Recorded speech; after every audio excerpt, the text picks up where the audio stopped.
Alrighty, welcome back everyone. We just talked about those two games in Atlanta as well as in Pasadena. Texas escapes with a win in double overtime. Ohio State just takes Oregon to the woodshed for 4 quarters. Remarkable game from the Buckeyes, and they look like a rolling boulder that's going to be really hard to stop. But let's talk about the other two games. Penn State handles business against Boise State. Notre Dame just out executes Georgia pretty much from start to finish. Let's start with that Penn State game though. A little bit more digestible, a little bit easier to break down, and that Penn State team has so many things you have to love. They can beat you in a number of different ways. They run the football really aggressively. Drew Aller can put the ball on a dime when he really needs to. This defense absolutely flies around, especially that defensive line is an absolute problem. They're a really, really good team. Now, there was a little bit of issue in the second half. A lot of people have talked about this already.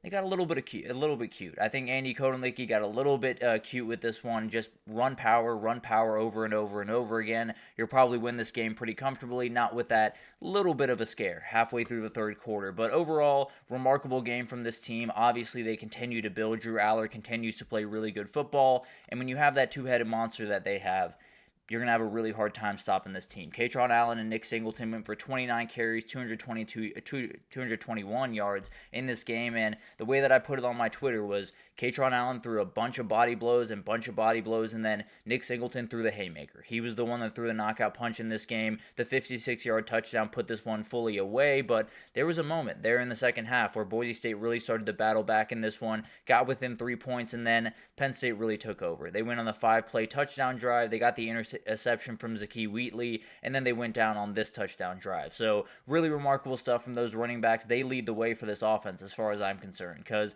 Drew Aller's absolutely incredible. He made some throws in this game. He was a little bit inconsistent at times, had a little bit over 50% completion, had those 3 scores, which are really remarkable, 2 absolutely beautiful passes to Tyler Warren as well as Amari Evans, and Amari Evans is a guy we're going to have to watch going into the next round, making a ton of plays on the outside, but overall, I think it's fair to say that consistency is something they're probably going to need going forward. You're probably not running the ball for 5.3 yards per carry on Notre Dame, so definitely something to watch. Obviously, if they can do that, if they can run the ball for 5 yards per carry, they will continue to do that in that game. But overall, they're probably going to need a little bit more consistency from this past game, and I think they're a team that really has the ability to do that. They need to open it up with the run game. That's going to be a little bit tougher to do against Notre Dame than it was against Boise State. But overall, the defensive line is the other thing we have to talk about. Ashton Jeanty had 104 yards on 30 carries in this game. I think the biggest one he had was a 26-yard carry.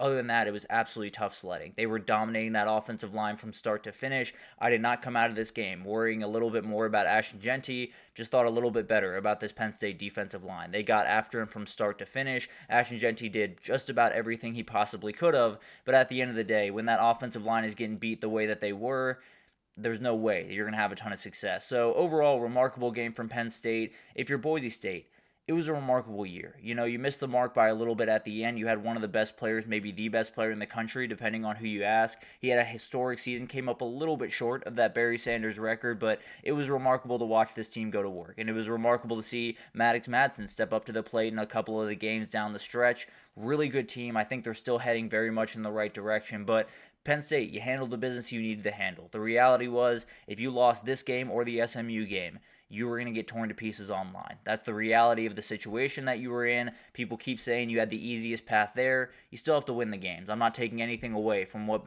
Penn State has been able to do, but the reality is you handled the business that you were supposed to handle. Now it's time for the big boy show. Now it's time for Notre Dame down there in Miami, and you're going to have to get a big win in that one if you really want to change the narrative around your team going forward. But overall, really remarkable game. Both these teams feel like they're heading in the right direction. Boise State, obviously, you are losing Ashton Jeanty going into 2025. Sire Gaines is a fantastic player, and his next up around there in that running back room. Cannot wait to see what he can do in 2025. And Maddox Madsen will be heading into his junior year. As long as he's still around Boise, he's going to be a very talented player and get only better. He's gotten a ton better throughout this year, and cannot wait to see what Spencer Danielson can do in 2025.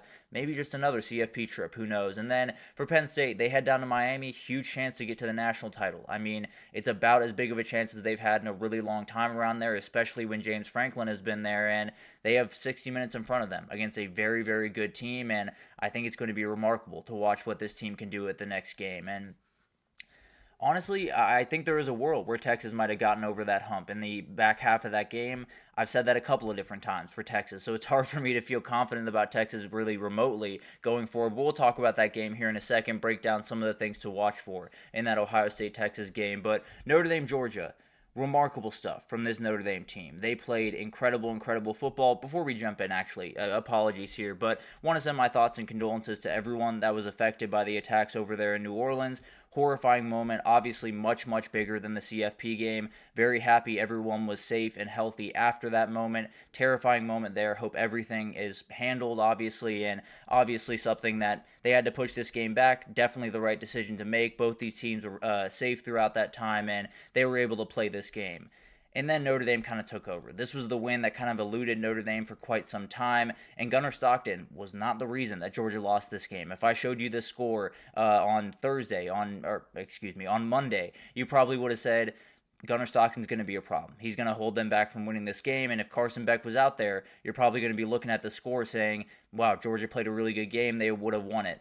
That's not what happened in this game. It was not because of the quarterback change. It was not because of many things offensively other than the run game. It was a lot because of Notre Dame's situational football. And a lot of it has to do with that guy right there. He outcoached Kirby Smart from start to finish in this game. That is the first time I've been able to say that confidently without Nick Saban being on the other sideline. He did a remarkable job in this game. Notre Dame dominated the special teams part of this game, got the kick return for a touchdown. Mitch Jeter finally hit a couple of field goals in a row. Remarkable kicker that just had a little bit of a tough stretch when he was injured midway through the season. He seems to have found himself once again. And then that incredible, hockey change. They had 11 go off, 11 come on.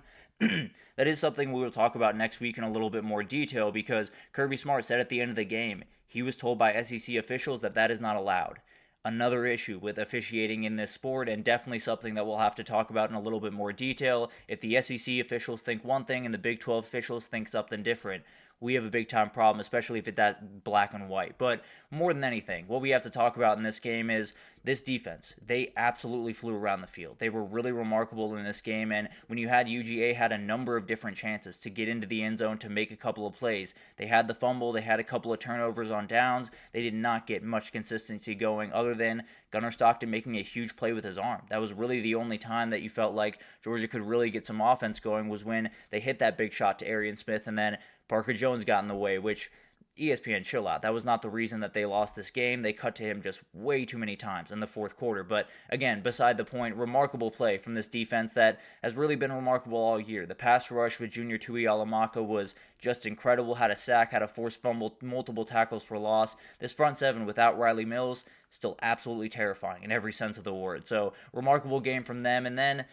apologies for this. Had a couple of mistakes there. But overall, we want to talk about Rylie Leonard's legs here for a second. Remarkable play from him. He was absolutely incredible throughout this game. 80 yards on 14 carries, only had 90 yards passing. So was not all that effective throwing the ball through the air. Had a couple of plays, but overall, they played incredible football on the ground. And 57 seconds was the difference in this game. With about 54 or so seconds, 45, something like that, seconds left in the first quarter, it was 6-3. And Georgia was getting the ball back. You're thinking, okay, they'll kneel it, go to halftime. That'll be that.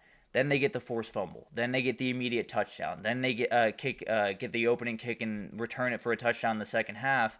And that was about all you needed. All you needed was about 17 points in this game. They got 17 points in a matter of 50 seconds, and that was all she wrote for this Georgia team. But Georgia came up just short in this one, and it wasn't because of Carson Beck. It was a lot because of that coaching room. It was a lot because of the deficiencies that we've seen really all year. They had a couple of drops in that wide receiver room that really hurt them throughout this one, including one by Dylan Bell that one led to a touchdown. There was another one later that was a very tough drop that could have led to a first down. A couple of different things, a lot of different issues that happened in this game, and they were the issues that Georgia has faced all year. The offensive line not being quite as forceful as they needed to be, the run game being very inconsistent, and then that wide receiver room just not necessarily holding onto the ball the way they should. Now, the one thing that I will say about this team going forward, I think you have your quarterback. I think the one thing you really wanted to figure out in this game is, do we have the quarterback going forward, or do we need to continue to go into the portal? I don't think you have to go into the portal. I think Gunnar Stockton is going to be your guy in 2025. Remarkable player and played some really good football in some really tough moments in this game. So overall, I don't think that's a question going out of this game. It'll be interesting to see what Georgia does in the transfer portal. They were going after Fernando Mendoza. They're going after a couple other guys. But the reality is, the way that number 14 played in this game, I think you got to give him the keys. He was really remarkable and definitely made a ton of plays that you have to love. And this team played really, really hard around him. Just a couple of mistakes here and there were the difference in this one, especially that 11 on, 11 off type play that draw UGA offsides and really pretty much finish this game for them. But remarkable coaching for Marcus Freeman throughout this one. He definitely won that battle. There's no doubt about that. And now they move forward to Penn State. And a lot of different things loom large in that game. Obviously, the run defense is very, very solid. Obviously, you bring a little bit more to the table than a couple other teams do, and you're going to need Jeremiah Love and Howard Cross fully healthy for that game. But this is a title good team. When you're a coach at that level, when you can run the football and play defense at that level, we've seen what happens with Michigan. It's the exact same thing that could happen with this Notre Dame team. Remarkable game from them. They move on to Miami and a chance for a spot in the national title for the first time since 2012 for this Notre Dame team. And then Georgia, a lot of changes will come to this team. I feel pretty confident in that. I don't think quarterback will be one of them. I think Gunnar Stockton proved that he is the guy going forward.